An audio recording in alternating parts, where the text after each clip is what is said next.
சொர்க்கம் என்பது நமக்கு சுத்தம் உள்ள வீடுதான். சுத்தம் என்பதை மறந்தால் நாடும் குப்பை மேடுதான். சொர்க்கம் என்பது நமக்கு சுத்தம் உள்ள வீடுதான். சுத்தம் என்பதை மறந்தால் நாடும் குப்பை மேடுதான். உலாவும் நிலாவில் வெள்ளை அடிக்கலாம்.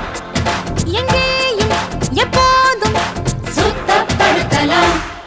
சொர்க்கம் என்பது நமக்கு சுத்தம் உள்ள வீடுதான். சுத்தம் என்பதை மறந்தால் நாடும் குப்பை மேடுதான்.